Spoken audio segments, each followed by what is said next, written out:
ticket to catch this flight. We're boarding out to wherever you like, yeah. We can get lost in these melodies from heaven,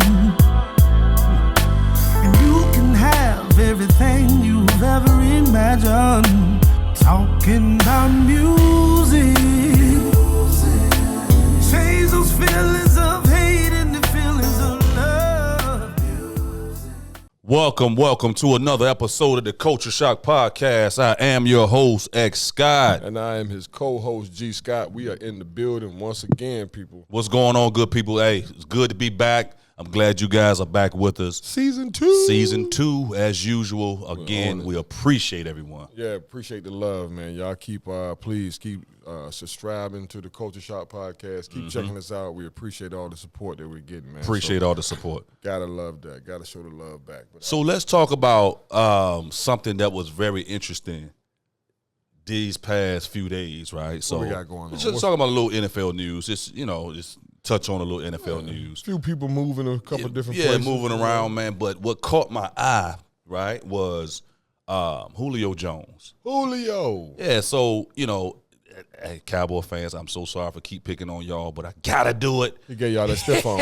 He gave y'all that stiff arm. He said, I do not want to be in Dallas. What is going on with Dallas? Well, Dallas is not a place that guys want to go right now. They don't want to go there for whatever reason. I have no clue. But it was funny. It was hilarious. Yeah. Shannon Sharp tore Dallas up, too. Yeah, Shannon, he is routinely messing with Dallas. Oh, my God. man Stephen A. Smith as well. He's routinely messing with the Cowboy fans. But, yeah, Julio wasn't having it, man. He did not want to be a part of that system for whatever reason. We're not going to speculate, but the man said what he said. He said what he said. So, Julio, he said just a couple of choices that, come to mind that we was thinking about. Julio said that he may want to go to the 49ers with Kyle Shanahan or that would be an amazing fit for him. Arizona. Another good fit. I love, because I'm an offensive thinker. I love Kyle Shanahan's offensive mind. Right. I think that would be a great fit for Julio, Yeah, I approve of that as well. Kyle Shanahan has always been a mastermind with his play calling. Or at least very good. I don't want to say a mastermind just yet, but he has a hell of a playbook. And absolutely, when he's been healthy out there in San Francisco, they've been effective. They've been competitive, and so they have. I think that would be a good fit for him. Arizona, I think would be a good fit for him as well. Yeah. They got a young quarterback over there. They got some other good young pieces. I think you definitely put a hell of a strain on defenses.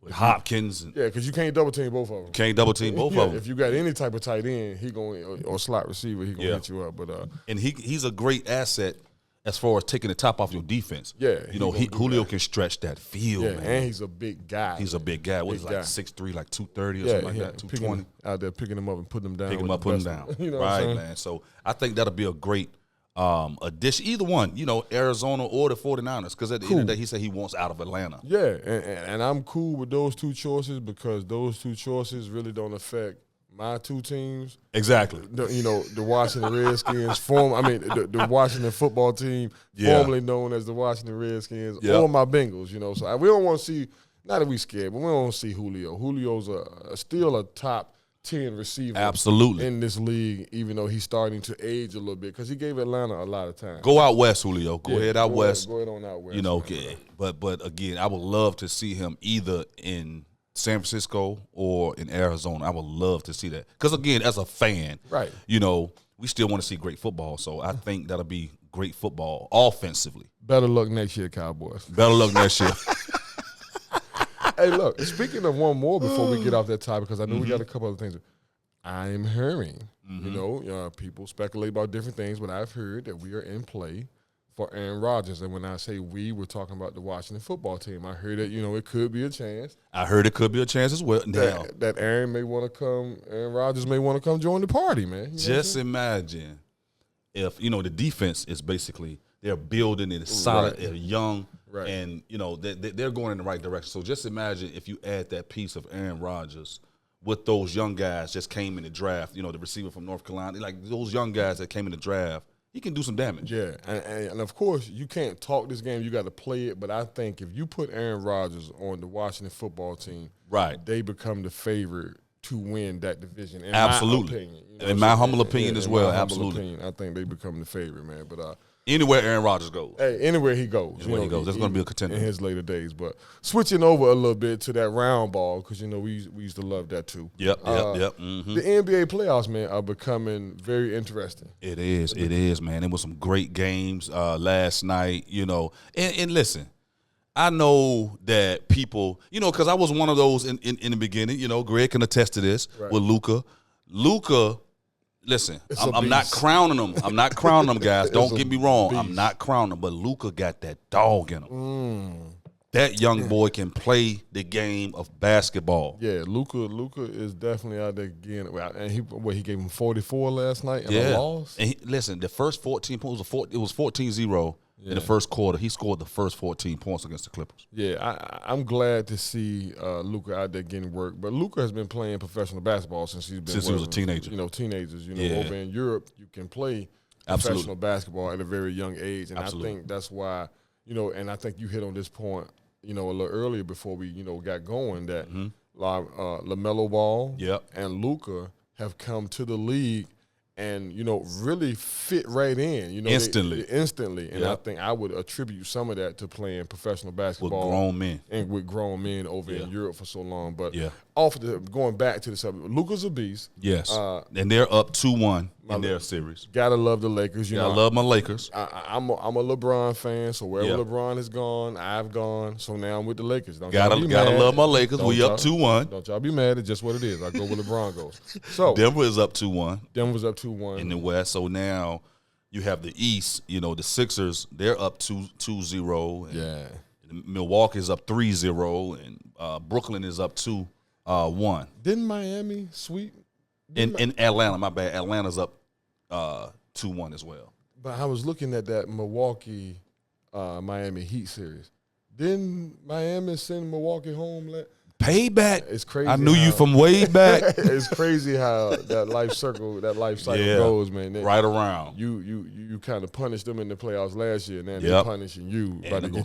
About to sweep them. Yeah, get you up out of there. Going to go give 4-1 you. You know what I'm saying? They go 4-1 you. And it's crazy how that works because, like you said, everything comes back full circle. That's why I always believe in humility. Yeah. Not saying that you got to be humble on the football field or the basketball court. Definitely not the football field because football is a blood sport. But don't talk too much trash. Don't talk because somebody's out there going to humble you. I'm going to see you again. I'm going to see you. I'm going to see you again. And I'm going to put hands on you when I see you.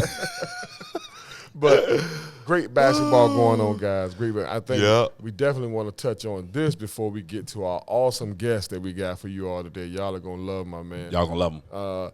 But touching on this real quick, something that is near and dear to our heart, HBCU football, man. Gotta love it, man. Gotta love it. Jackson State. Yep. Florida A&M. Yep. Orange Blossom Classic down in Miami. It's gonna be huge, man. On ESPN2. And I'm pretty sure from what I'm understanding, I'm hearing the buzz around in the HBCU culture, man. It's gonna be almost like 60,000 in the stadium. So it's gonna be rocking down there. I really want people to go ahead, and I'm not saying these type of things weren't done before. All respect to the Hall of Famer Deion Sanders took that job at Jackson State. But people cannot deny how he is pushing the needle forward. Absolutely. For HBCU football or just HBCUs in general, but definitely their football program. Where he's putting together things, man. He's worked out different deals for Jackson State. Yeah. And you got this Orange Blossom Classic. Yeah. That I want to say, correct me if I'm wrong, this is something that was just created. Yeah, just created. You know what I'm saying? So we got to tip our hat off to Deion for doing the things that he's doing down there at Jackson State. We, as a HBCU family, we love it. Appreciate you, man. We appreciate you, Deion. And much respect to all the HBCU coaches, man. All of you guys are out there doing a great job. Our coaches across the world, really. But we're putting the spotlight on Deion and Jackson State right now because he's doing some amazing things. Some amazing things, man. And then, again, this game will be aired on ESPN. And see, we gotta look at it for what it is, too, right? Because at the end of the day, we're talking spring ball. Right. Spring ball, I would say, if I'm not mistaken, out of I think 7 games that they played, because it was 4-3. Out of 7 games they played, I want to say like 4 of those games was televised on ESPN, and 2 of those games was televised on the main ESPN network. When was the last time a HBCU has been televised that many times? That many times in one season. And when we was playing at Hampton, we probably had, I think, 2 games in that season. We was on ESPN, but Heritage Bowl. Yep. And I want to say one of the other. Actually, Heritage Bowl we was on NBC. Right. Yeah. And but a couple of other games. Well, no, one other regular season game we was on ESPN, but not in the spring. This guy had almost 60% of his season on ESPN. Yeah, man. He's doing numbers, man. He's doing good things down there. Great things, man. Wish him much success. And people, stop hating on the guy, please. Quit the hate, man. Let's please. We here at the Culture Shock believe in giving people their flowers while they're Absolutely. here. Absolutely. We got to stop trying to tear people down for doing good things. Exactly. But we're really super proud of what Dion is doing at Jackson State. Absolutely. HBCU in general. But keep it up, baby. Keep it up. Guys, we have a special guest today. I have some personal ties to this young man. We were actually drafted the same year into Washington, unknown what the future was going to be. But guys, when I tell you this guy, his work ethic, his grit, his grind, his attitude, just everything about this man speaks volumes, and you will see how he was able to get in the NFL and niche out 10 years not being a so-called superstar sport. Absolutely. But just once you get and he tell you his story, guys, you will get a chance to see what made this man fire burn and how he was able to get into the NFL and make it work. And kind of being, most people would say he's undersized, but the man made it work, man. He hell of a guy. Just a super guy, man. Culture Shock family, let's do a special round of applause for our man, Roc Cartwright. Roc Cartwright, how you living, baby? Rock. Yo, what's up, fellas? How y'all doing, man? Man, good, man. Blessed, man. Blessed. Good to have you on, though. Yes, sir, man. Thank you guys for having me on. I appreciate it, man. I'm looking forward to it. Yeah, man. I'm so glad you took the time to rock with us today, man. Roc, tell the people, because I know Roc personally, of course. You know, me and X spent some time with him when I was up there. We got drafted together. We actually shared an apartment during the mini camp times and OTAs up there at D.C. It's a beautiful thing. Yeah, during our rookie year. So that's how I really got to know the brother, man. But Roc, I'm looking at your Wikipedia. Roc, they say you 215. When I met you, you were every bit of 240.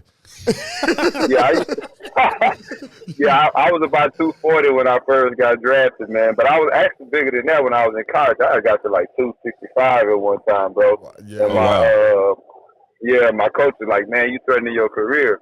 So when he said that, I just started dropping weight, really just kind of started starving myself and not eating. And I was in junior college, and then when I got to Kansas State, I played fullback.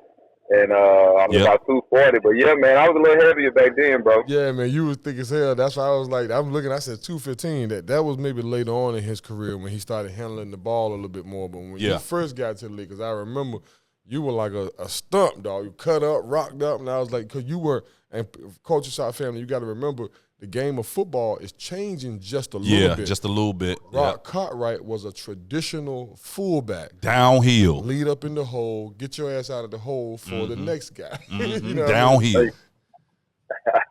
So, Roc, tell us a little bit, man. Tell the people where you're from. Tell us about your high school career, your family. Just give us a briefing, man, about Roc Cartwright. And just let the Culture Shock fan base know what's going on with you, man. So I'm originally from a town outside of Houston, Texas. It's called Conroe, Texas. It's about 30 minutes north of Houston. That's where I was. That's where I was born and raised, at a little country town. Went to Conroe High School. Had a great high school career, rushed for 2,000 plus yards my senior year. You did. Parade All-American, Parade All-American, all that stuff, man. So at that time I was probably 195, 200. So yeah, Parade All-American, and then just had a problem with the test. You know, I had test anxiety. Wasn't able to pass those tests, man. They kind of forced me to go to junior college route. Right. So you know, I went to junior college route. What junior college did you go to, Roc? I went to Trinity Valley Community College, just in East Texas. We had a couple of dudes that was in the league. Went to junior college there, actually. Nick Van Exel played basketball, and Sean Kemp went to junior college there in Okay. Trinity Valley. So we had a couple of guys come through there, you know, basketball and football. So, Gotcha. but it's up by Tyler and Dallas. It's up in that area, East Texas. Awesome. Okay. Yeah, so went to junior college there, man, and then that's when I got to 265. That's when I coached it, like, during your career. Yeah. And then, like I said, I dropped that weight, and then from that point on, I ended up walking on at Kansas State, bro. You know, I walked on there. Man, that's beautiful. You They walked. took me with 4 guys.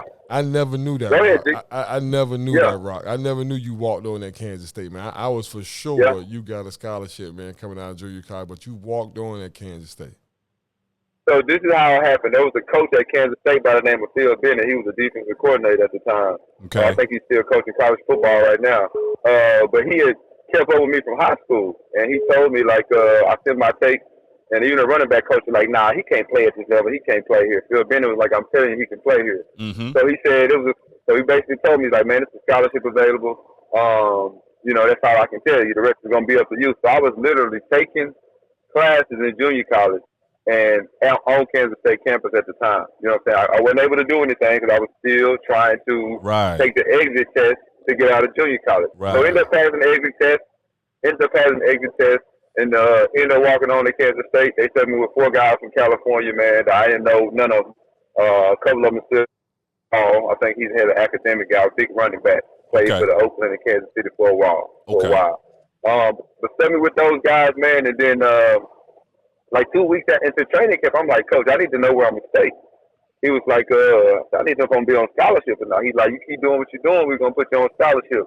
So 2 days later, I walk in the facility. The secretary called me up. She said, Rock, come here. I got something I need to talk to you about. So I walked in there, and she's like, you know, we're going to put you on scholarship. I was like, what? She's like, yeah, we're going to put you on scholarship. So that was like, man, that was definitely a blessing. That's a man. blessing, You know? Tell me about it. I know your family was happy to hear about that, man. All the hard work paying off. Yep. Man, you're getting to get that real free education. Yep. Oh, yeah, man. It was just such a, just such a blessing. I was able to stay healthy. My family was able to see me, go from being All-American in high school to kind of like going to junior college. And if you don't know about junior college, a lot of dudes don't, once they get into junior college, they kind of fall off. You know, they go D2, they go D3. Some spectacular athletes, though, man. Great athletes that just never was able to get up the hump, but just went to junior college route and just, got detoured. You know, it happens to everybody. Yeah. But yeah, I was just fortunate, man. I got a lot of breaks in life, bro. It was just like, by the grace of God, I was able to get so many different breaks and just, just fortunate, man. And then, G got drafted by the Redskins 4 picks before the end of the draft. Almost missed irrelevant 257 out of 261. Let's not go that fast. Hold on real quick, Rob. Let's not go there. So, we pride ourselves at the Culture Shock on actually being a culture shock. So when you just described for everybody that's tuning in, what you just described is exactly that. And what I mean by that is, okay, your first, bump in the road, so to speak, was you didn't get the test score. So you had the talent, you had everything that God has gifted you with athletically, but like you said, I had test anxiety too. Rock. I was not a good test taker either. None of us were. So when you did that, man, and couldn't get the score, and then you went to JUCO, and you still made everything right, so to speak. You still made the best out of your stay at the junior college. Exactly. Took the long road. And then, go to Kansas State, man, and actually walk on. So you always took the stairs. You never taken the elevator, man. So kudos to you. Yeah, no doubt. On those 2 steps, man, in your journey, man, because a lot of people need to hear that, Rock, because people see the end result of you and Greg and you play as teammates in DC. People see the end result, but they never dig into actually your journey, though. Yeah, the day-to-day stuff. Exactly. Exactly. So that's big, bro, and I commend you on that. No doubt, man. We do. I appreciate it, man. And I appreciate that, man. That leads even more into, I can now see, Rock, how you were able to get into, because, like, I played my 4.5 years.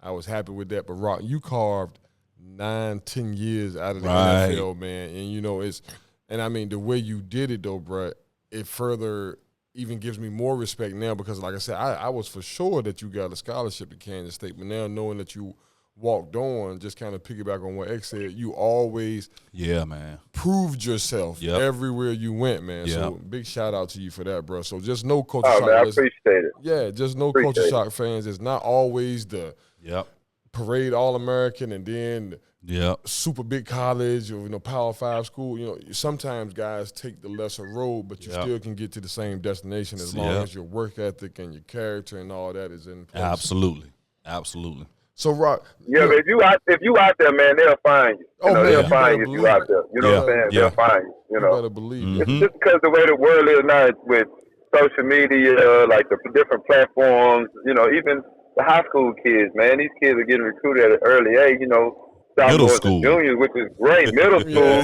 but they got the huddle, they got so many different platforms, so the exposure is more prevalent now than it used to be, So tell me about it. Absolutely. Yeah, man. Yeah. I just want to, know, because everybody has this why, right? So I want to know your why as far as Roc as the man that he is, the things that you had to endure going through your journey, man. You could have easily given up when you had to go to JUCO, like you said. Some of the other guys fell through the crack, man. And then when you had to go to Kansas State, not on scholarship initially, what's your why? What drives you? Man, I just it was just really my folks, man. My parents, I come from, like a lot of us come from a rough background, where I grew up at. Had a lot of different avenues I could take. Right. But my folks kept me straight, they kept me humble. And I had dudes in the hood that would keep me humble too, keep me accountable. But nah, bro, you can't do this. This ain't what it's about. God. Like I said, I had I was fortunate to be around, have a great foundation, and I feel that's so important in life is when you have a solid foundation, stuff may go wrong, it may be cracks in it, but you can rebuild it if it's solid, and so I had that. So that was kind of my whole thing why I was like Deion said a while back. Deion said something, he said, like, there's no kids out there really that's trying to get their family out the hood no more. They don't play the game for that. Exactly. You know what I'm saying? So for me, that's what it was. I knew it was better out there. I seen it. I was exposed to it early, and I wanted that. That's what I wanted. And I was, like I said, I got a lot of breaks along the way, man. But I was just fortunate, and like really, my family, bro, just that foundation, man, was what kept me. That was my why for the most part. That's beautiful. That is, man. Shout out to your peoples, man, Roc, for keeping you so grounded. Absolutely. Man. Keeping you so grounded and keeping you away from that. And shout out to the brothers in the hood, too, man, that didn't let you partake in some of that stuff, man, because you got to respect them, too, because that lets you know them guys saw a light in you and, like, man, you're going to take a different path, bro. Get up out of here. And you got to respect them guys. You got to respect them dudes. It needs to go back there. Now, I'm not advocating for it at all. But everybody's grown. Everybody make their life decisions. But if you are out there in the streets, so to speak, please don't have these young guys and young girls partaking in anything foolish on your behalf. Right. Encourage them to go the other direction, as Roc just alluded to. Because, again, me and Greg had to go through the same thing, too. We could have, friends and family, whatever, but we just chose to go the other way. And there was guys out there encouraging us, man, get your ass away from here. Stay away from this. You don't need to be over here. You need to go somewhere else. Go to the gym or something. So, man, kudos to those guys, too.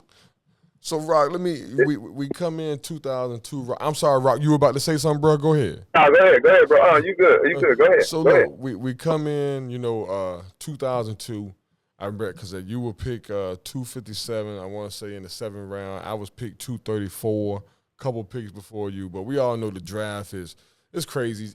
You're somewhat thankful for the opportunity just to get drafted, but I'm pretty sure you felt just like I felt. You should have went a little bit earlier, but at the same time, you're humbled for the opportunity to even be in the NFL because, like you said, it's only 260 of us at the most, 265 to get picked every year. Yeah. And what was that like for you, Roc? Because I know that was a hell of a feeling for me, man, to have my name called and flashed across that screen. Like I knew it wasn't over, but all of that work and the days of lifting weights, you kind of felt a little relief like, hey, man, this shit I'm doing is paid off. You know what I'm saying?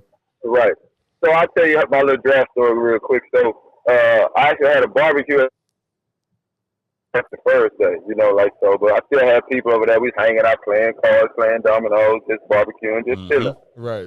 So the second day, I'm like, I should get drafted. Talking to my agent, whatever. He's like, man, you should get drafted. Later 6th round or something. So I'm like, all right, cool. So a funny thing that happened was a classmate of mine. Her name was Adrian Smith. She drove by my house and she said, I watched the Redskins, and I thought nothing of it, right? Oh, wow. This before I get drafted. So like towards the end of the 6th round, Pittsburgh called me like, we're gonna take you with our next pick. I'm like, all right, Pittsburgh about to draft, and they're like, they name come across the screen. It's like they drafted some linebacker. I don't remember. I'm like, man, they just sit there and lied to me. Wow. Mind you, I still got people at the crib. We outside just chilling, right? So next thing you know, I get a call from Hugh Jackson, who was the running back coach at the time. And then he was like, hey, this Hugh Jackson with the Redskins, running back coach. We about to draft you. I got somebody I want to talk to you. So he put Coach Sperry on the phone. He like, Roc, man, how you doing? I said, I'm doing all right. He say, we about to draft you with our next pick. And I said, all right. And so he put Hugh back on the phone. So Hugh get back on the phone and said, we about to draft you right now. I said, I don't see my name coming across the screen. He said, hold on, big head, it's coming. so like the next 2 minutes, my, Mel Kiper, they show a couple of my Kansas State highlights, a couple of my touchdowns, and man, it was just the greatest feeling, man. That's something that you really want to do. It was like a dream, It was my dream come true. No doubt. Like I said, I had a lot of breaks, man, along the way, and was just fortunate, man. Just so blessed, man. Right. So blessed to be able to have that opportunity, man. But that was just my draft day experience. From getting called, getting your name called, got people around, like my whole little neighborhood, like the whole street shut down. Because everybody in the hood came through the house and just hung out, just chill. Like we had the whole street blocked off for like 15, 20 minutes, man. Man, that's so it good was stuff. it's something I'll never forget, man. I got pictures and stuff, newspaper clippings. Yeah. When I got drafted and the whole nine, man. But another thing too, I had bought a Washington Redskin hat before the draft because I like the R on it, and I like the colors on it. And I had a yellow Washington Redskin hat, man, with a red stripe down the middle of it, man, before I even got drafted by them, bro. So it was just like, I got all the signs right there. True destiny. True destiny. Yeah, man. bro, Crazy, true destiny. God worked it out. Crazy, bro. I feel the same way, man, because I know you being from Texas and having to come to Washington, I went through that same experience, and I'm right here from VA, bro. So I just went 2.5 hours north, so that it was really, that similar type of feeling, that dream come true. Like, man, I'm playing for my hometown team. But and then, Roc, to get into that, so we get into our rookie year, man. We get into it, the grit, the grind. We're both learning about the NFL. What was that adjustment like for you leaving college, coming to the pros? What were you expecting when you got to the Redskins? What was that transition like for you, man? Because it was a little different for all of us. Well, man, I'll tell you something that happened to me in college with Bill Snyder, with my head coach at Kansas State. Right. After one day, after walking off the field, he like that's how you practice, right? I was like, I ain't really saying none of it. But I went and looked at practice, the tape. After he made that comment, I watched practice tape. I'm like, I was in all the right positions. I practiced hard. I practiced like I want to play in the game. I know I got to be on this outside shoulder, this linebacker, to make this cut block. So I need to practice that way. Right. So that made, for me, once I got to the league, I was already practice-minded as prepared like you playing in the game. Play the game in practice. Right. You know what I'm saying? But the biggest thing was the speed and the attention to detail that you had to have once I got to, Washington was the attention to detail. Like you take an understep here instead of stepping with the lateral, then you're gonna get beat. Just by because football is a game of inches. So just the minor detail that makes a big difference, man. That was the one thing that was more. I had to be more aware of once I got to Washington. Right, man. That's good stuff, man. So, and this is a question that I have, moving forward. Now, your position, again, is a traditional, fullback position, et cetera, right? So we know that the game is changing now a little bit. It's basically they're Xing out the fullback and, it's basically, single back, et cetera. Some teams like Tennessee or whatever has a fullback, right? But I want to know, how did you feel about how the position of fullback is slowly, disappearing?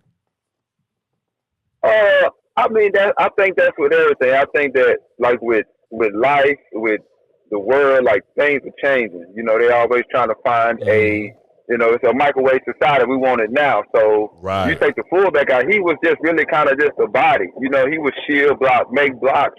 But they just went away from that. So let's say, let's put another receiver in the game. Or let's get a hybrid that can play fullback and play tight end. So where you can use them at both spots. So you change the personnel, or you don't change the personnel. I can give you the same look out of a different personnel with two tight ends and not one fullback. So the fullback position is just not there. Like San Francisco uses it some with the guy you check, but look how versatile he is. You can motion him, you can spit him out every receiver. He can do so much. But what I had to do once I realized that the fullback position was getting kind of extinct or was moving on, I had to lose weight. I had to find another niche. So that's what I found was special teams was my niche. That was when I realized that, okay, I'm going to embrace this and I'm going to give it my all. That was my role. I figured that was my role. Once the fullback position, it was gone. So, I went from 240 to win 230. Then from 230 to 220. Then I went from 220 to 215. The last time I was 230, I was a short yardage goal line running back. Okay. For Steve Spurrier, and I had one of the highest percentages in the league at that time. Right. But I just found my role and embraced my role and became a special teams guy, a special teams captain. And Danny Smith, who the special teams coach for the Pittsburgh Steelers right now, gave me the opportunity to return kicks. That's He's awesome. like, I'm gonna put you back there to return kicks. So then that's how I got more exposure to running the football, carrying the football more. So I knew I had to drop that weight, And so, Roc, I remember those days of seeing you, because like I said, man, you were roommates for a hot second, and I remember seeing thick-ass Roc go to slimmer, slimmer, more athletic, and getting the ball more, Roc returning kicks. So, when we young and in the process, you don't really pay it no mind, but it's just good to know that you were thinking of a way to transition in the NFL to get more years out of it, bro. Resilient, bro. I mean, it's amazing what you were able to do there in Washington. I want to say, just like you alluded to, you were a team captain, Roc, and I respected you so much for that shit, bro. Because like I said, we came in as 7th round draft picks.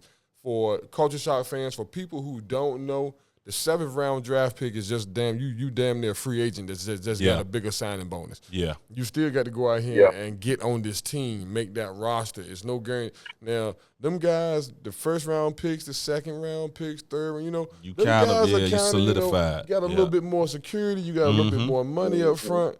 But when you're a 7th round pick, you still got to go out here and grit and grind and get it. And to see you go from a 7th round pick, just like you said, 4 picks from Mr. Irrelevant. To a team captain. Bro, and well respected by all of the guys in the locker room. Again, man, salute to you, bro. Hats off to you.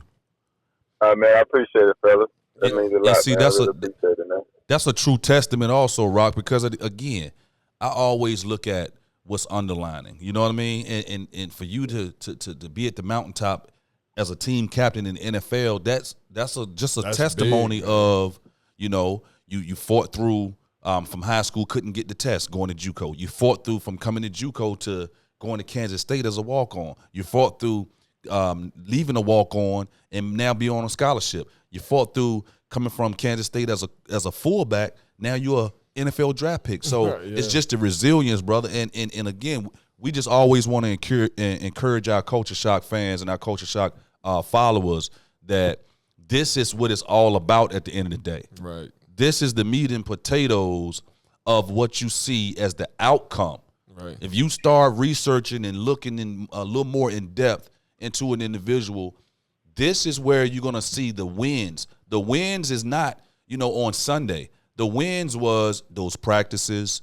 Like I said, the disappointments of going to junior college, the disappointments of having test anxiety, the preparation that he put into it. So those are the meat and potatoes, man, of the final product, so to speak. Yeah, man. I was like I said, it was just definitely a blessing, man. You know, just around the right people. You know, Right. And then had coaches that gave you opportunity. You know, like coaches who believed in you, who bought into what you was doing. You know, because Absolutely. I used to be I used to play with emotions. I used to carry my emotions on my shoulder, bro. You know, like people knew when I was out there, I was all in. It wasn't no. We gonna get all of him today? Nah, you gonna get all of me every time I step on that field. That's what I'm You talking was gonna about. get all I had. You know what I'm saying? right. So that was kind of my whole thing was just like grind it out. You know, keep going. You know, like that's life. You got to keep going. You got to stay the course. You know, it ain't gonna always be peaches and cream. It ain't gonna always be gravy. But if you keep going, in the end of the day, you won't be all right. You know what I'm saying? So that's how I was able to, you know, play 10 years and got a lot of breaks, but just, you know, health, all that good stuff, man, was all on my side, bro. You know? Definitely, man. And you said that, you know, having coaches give you opportunities, man. Like, Marvin Lewis was essential to my 4.5, 5-year career. You know, he was pretty much my defensive coordinator in Washington. Then he got the job out in Cincinnati, brought me out there for 3 more years. So I always pay homage to Coach Lou, man. Yeah. Tell me how important Hugh Jackson was to your life, man, because I know Hugh was a super guy from the time I spent with him in D.C., but I've seen that you and Hugh have always had that connection, man, where he would pull you wherever he went to. Yeah. And that's a tremendous asset because people don't take assholes with them wherever they go. It doesn't happen. You know, they want to pull people that they can vouch for. So how important was Hugh Jackson to your career, Roc? Man, he was. I mean, I don't even know. I mean, it's just so important, bro. Like he did so much for me. He gave me opportunity. He believed that I was able to play at that level. He seen that from watching my tape. He was like, man, I want to draft you in the 3rd round. Wow. But they kept saying no. He was like, Dan Snyder was saying you was too small. You was too little. You just, you know. But he seen that, so he believed in me.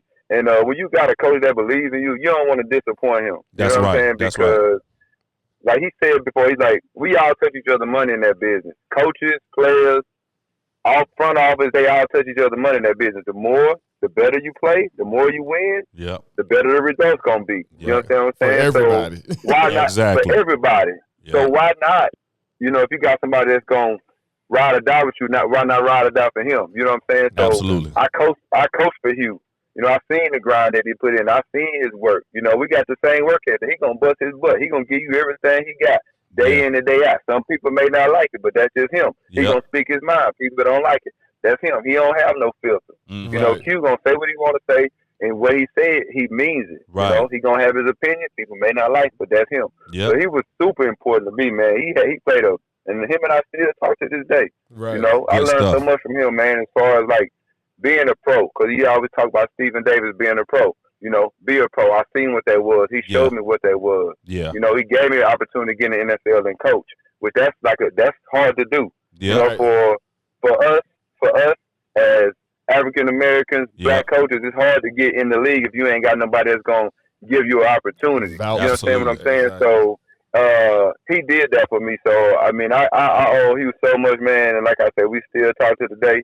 And I ain't got number love for him, man. I love him because he showed me a lot, and he gave me a lot, and he gave me an opportunity. He believed in me. So, you know, big ups to Hugh, man. He a great dude, man. Super solid, man. No doubt, man. And that's good to know, man. I want to say he was your head coach out in Oakland because Culture Shock fans. I think so. Because correct me if I'm wrong, Roc. You spent what 7 years with the Skins. Then we went to Oakland for 3.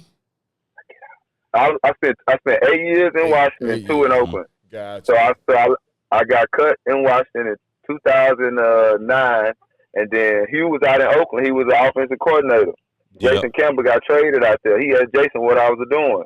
Jason called me like, man, Hugh asked about you today. Next thing you know, I get a call. Al Davis want me to come in for a trial. You know what I'm saying? So I know that was only about Hugh because he was the offensive coordinator. Absolutely. You know? Right, exactly. And he's going to bring good people with you. And then, like I said, to be a 7th-round draft pick and then go in and stay 8 years with one squad, man. Yeah.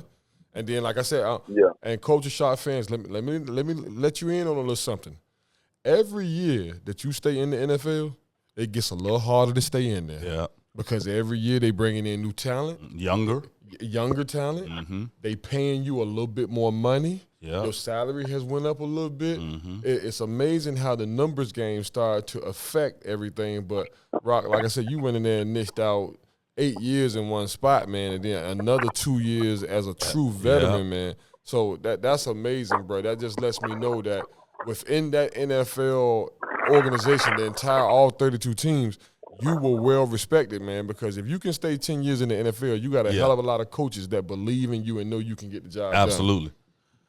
Man, I did, man. And to what you said about the harder, when you get in the league, the harder it is for you to stay around. LeVar Arrington said that in a meeting. I'll never forget. He's like, if you're in this business long enough, you'll see the business side of it. And that's what happened to me in San Francisco. You know, because I was in training camp in San Francisco in 2012. The year they lost to Baltimore in the Super Bowl. Yeah. You know, I go from starting on all the special teams to doing this to doing that to like, next thing you know, I'm like, I ain't starting on nothing. Last preseason game, they don't even want to play me. But I've seen the writing on the wall before because when you go from starting on everything on special teams to being a starter, like the whole preseason, the last 2 or 3 games, they want to take you off.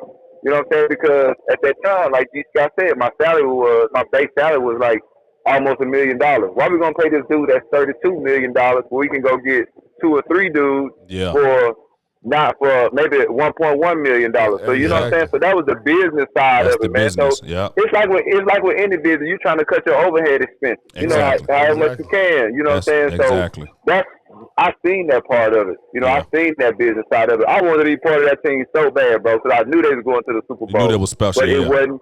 I knew they was special. They'd been to 3 NFC championships. Yeah. So I knew that was the team. And Harbaugh was the head coach. Yeah. And you know, I just seen the business side of it, but that's part of the business. You know what I'm saying? Like I don't regret signing there. I wouldn't have did anything different. Yeah. I was just part of the business side of it, you know. And you hear so many guys say that, man. That it's not that they don't want your services. It's just that after being in the league for 10 years, like you said, you demand a certain type of salary. You got to pay this guy a certain type of money, and then, like you said, the business side of it. Hey, we can go get 2 rookies and a younger guy for what we're going to pay Roc Cartwright. It's not that Roc Cartwright isn't valuable enough to be on this team. That overhead. It's just the numbers game get you, man. You know what I'm saying? And I want to touch on, too, Roc. You know, you said something that made so much sense. And what I want to say to anybody out there that's tuning in to us, if you coaching or if you a mentor, if you a leader in the community or whatever have you, always make sure that you pay it forward and reach back and give someone a chance. Because, again, if it wasn't for Coach Lou, continue to give Greg a chance, who knows what would have happened. If it wasn't for Coach Hugh Jackson, continue to give Roc a chance, who knows what would have happened. Right. So all you people that's out there that's, you know, if you're a youth coach or you're a high school coach or whatever have you, don't turn the lights off on these young people. Right. You know, continue to help them, especially if you see a lot of qualities and a lot of upside, man. Continue to help these young people move forward, reach back, pull them up, and make some special happen in their life, man, because that's all it takes sometimes is just an opportunity. Right, exactly, man. Just an opportunity. So that was a great nugget, Roc, that you shared, man, with our followers, man, and I appreciate you for that nugget. Oh, yeah, man. I mean, that's just how I was taught that, you know. Yeah. I was presented the opportunity. Somebody showed me. So it's always about, you know, at some point that's what it's about the people that's behind you. Yep. You understand what I'm saying? Like, you got your kids, you got your family members. You know, if you can teach one, if you can reach one, you can teach one. So and that's my whole motto, bro. You know, just give back what you was taught. You know, there's so much stuff about, just think about financial literacy, the stuff that you know now that you didn't know when you was playing football. Exactly. Or the stuff that you know what I'm saying, that if you knew that, you would have approached it different. So why not get that knowledge to somebody else now when they're in your position? You understand what I'm saying? That's a fact. That's a fact. You know, that's just how I look at life, bro. You know, that's. And then something else we want to touch on real quick, Roc, because like I said, this is another tremendous achievement, man. Tell us about that year that you coached in 2016 when you were the offensive quality coach over at Cleveland, man. Tell us about that, because not very few men walking in the United States can say, hey, they had a chance to play 10 years in the league and coach. And right. Very few men can say that, man. So we got to touch on that. What was that experience like being on the other side? Yeah. Man, it was eye opening, bro. You know, it was really eye opening. Like, it was so many times where I wanted to give up, but I didn't. You know, and I had a dude there with the a dude there with the hands, actually Brian Braswell, who kind of saved me. Okay. You know, he played offensive line. He's now the offensive line coach at the University of Maryland. Okay. He was offensive quality control at Cincinnati for Hugh. You know, so again, Hugh, just like Hugh come in, he gave me the opportunity. You know what I'm saying? Gotcha. So he brought Brian in because he knew I was struggling. He seen I was struggling with the computers, trying to understand something new. You know, and he brought Brian in, and like I said, man, Brian Braswell, like I said, O-line coach, University of Maryland, man, he saved my life when it came to being a quality control, understand what the position requires. Right. Shout out to Brian. He showed me that. You know. So, but that was an experience, you know, because I went from having a ton of vision about the game to understanding the whole game. You know, Absolutely. if you look at a lot of young head coaches right now, they start out as quality control coaches. So one thing you're going to do is you're going to understand the game from the basis of it. You're going to understand why people do this, why they do that, why they shift the front. Right. You know, you're going to understand percentages, what tendencies they like to do. So you're going to understand the game. And I got to the point where I understood the game a lot more as why the receiver got to take, why the quarterback got to take 3-step drop, why the quarterback got to take 7-step drop. You know, so little stuff like little nuances that a lot of people, they don't see it, they don't understand it. So I was able to see that. You know, I was up in the press box, writing down how many runs we had, how many passes we had. You know, coach asked for information. He wants to see what's our tendencies, how many runs we got on second down. So little stuff like that I was able to see and just learn, man. And being a player and always being on the bubble, I had so much more respect for myself. Yeah, because to sit in those meetings, to sit in those staff meetings with the owners and the GMs, and to hear what they got to say about some of these players, to know this player that ain't got a chance to make this team, but you're gonna sit here and you know you just gonna sit here and push him to the brink, so you know he ain't gonna make this team. You only gonna use this dude for 3 days, and then you gonna cut him. You know what I'm saying? So it made me, as a guy being on the bubble, have more appreciation for myself and the grind, and anybody that play that game and how violent it is, the grind that you put your body through. Absolutely, bro. It's a grind. You know, mind you, it's a little bit better now because it ain't real tour days. It's practices, but it's like a walkthrough. But we had two padded practices, full pads, live practices. 1,000 miles an hour. Can go on and train the kid. You know what I'm saying? So you know, it's just. If things have changed, in my opinion, training camp is the hardest part of football. It's the hardest part, bro. It's the hardest part. Yes, because your body is in so much pain. So on the season, you think about it. Okay, I'm grinding Monday, I'm grinding Wednesday, Thursday, Friday gonna be a walkthrough. Saturday is the game. Yeah. You see what I'm saying? So and Tuesday my day off. You know, so it's different now. But I did have more appreciation for myself as a player and being able to stay 10 years in the league, bro. It was just eye-opening, you know, to what's said, what's done, what goes on behind those doors. Because it's a lot of stuff that a lot of people wouldn't want to know what's said or what's done, you know. But that's just part of that business. That's their business.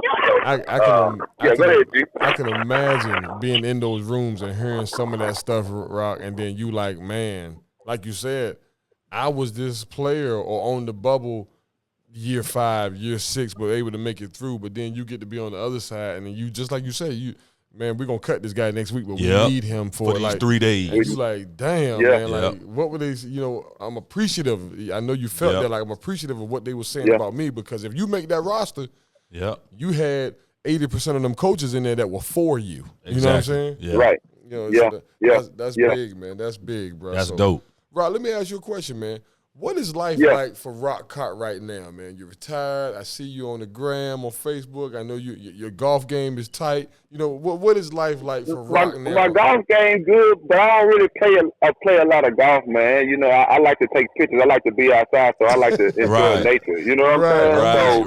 So that's why I'm out there, because, like, you know, life is precious, man. So you got to enjoy it. And for me, just being outside, maybe sometimes hitting the golf ball here and there and just hanging out with my buddies is what I like to do, man. But, you know, I'm just fortunate, man. I got a commercial janitorial service, man, that I run out here in Northern Virginia. Good stuff. It keeps me kind of busy. And, man, that's pretty much it. Raising my kids. I got 3 beautiful kids, man. Yeah, and just blessed, man. Beautiful just family, blessed, man. Man, you blessed, bro. Man. And that's all we can ask for, bro. Just continue to keep them blessings, man. Continue to keep doing what you're doing, being a good light to people, man. Because you know it or not, Roc, a lot of people are sitting back watching. A lot of people are paying attention and taking notes, man. So continue to keep being a great individual and a great human being, man. You guys do the same, man. I appreciate you guys having me on today, man. Anytime you guys want to chop it up, man, you know I'm always available, G. You got my number. Call me, text me, however, bro. You know where I'm at. No doubt, man. We appreciate the love, Roc. Hey, look, Culture Shock fans, again, Roc Cartwright and the rarest form. We appreciate you, brother, and much respect to you, man, with what you were able to do with your life, the people you were able to influence, and the life that you living now, man. Keep being Roc, boy. We love you. I appreciate you, man. Appreciate you, Roc. All right, man. Love you guys, too, man. Enjoy the rest of your weekend, fellas. Happy Memorial Day to all the Culture Shock family out there. No all right, doubt. brother. Appreciate you, baby. All right, man. Right. Later. Right. Peace. Man, that was amazing. That was good stuff, man, from Roc. Always. Another touching episode, guys. When you get to hear people struggle and hear how they react to the struggle. To the struggle. It's all about the response. With the response, because you're going to be presented with some things, and how are you going to react to them is the biggest thing, man. So, and that's why I love the sport of football, because I was telling the kid, I think it was last week, at the end of the day, this sport is designed to make you uncomfortable. Right. Life is going to be uncomfortable. How are you going to respond when you get uncomfortable? Exactly. Are you going to fold or are you going to stand? Exactly. It's either one. So to hear that story, man, of Roc and all his resiliency, man, that was encouraging to me, because at the end of the day, that's refreshing, because that's what we want to hear. Can't never give up, baby. You can never give up, man. And there's nothing wrong with taking the stairs, everyone. Yeah. Stop always wanting the easy route, and I want to go and team up with the number one player in the country just because he's the number one player. Okay, well, you're the number two player, so why? Compete. Exactly. Compete. There's nothing wrong with competing, because life, at the end of the day, you believe it or not, you also going to have to compete in life. Because, and I'm not saying compete against other people, you're going to have to compete against yourself to be successful. Pushing yourself. You're going to always have to push yourself and challenge yourself to get to the next level. So that was amazing stuff. Yeah, man, no doubt, man. Shout out again to Roc Cartwright, man. Shout out to him. Coming through and blessing us, man, with his journey, a wonderful journey, a journey that people can look at and relate to, because things didn't always go his way. Yeah, exactly. But he was able to continue to fight through, man, and get to where he needs to get. So that's awesome, man. We're just thankful for him coming through. But man, we appreciate Roc. That was big. Yeah, that definitely was big, man. We and we want to shout out our sponsor. Again, this episode, man, Wall Street Cafe. Got my guy Dominique Epps, 118 West Washington Street, Suffolk, Virginia. Go down there and see him. 118 West Washington Street, Suffolk, Virginia. What a super dope place down there, man. Super dope place, man. Wall Street Cafe. Y'all make sure y'all go check them out, guys. Go check them out. We want to make sure we thank our other sponsor, Cover 3 Foundation. Hey, we're still fighting childhood hunger at an all-time high. Over 3.5 million meals served to at-risk youth in Southeastern Virginia. Yep. A lot of great people have been a part of that journey. We're thankful for being able to be a difference maker, not only in our neighborhood, but surrounding neighborhoods and counties as well. So, man, big shout out to Cover 3 Foundation and its staff. Absolutely. So, again, we appreciate you guys for tuning in and rocking with us on the Culture Shock Podcast. We out. Peace.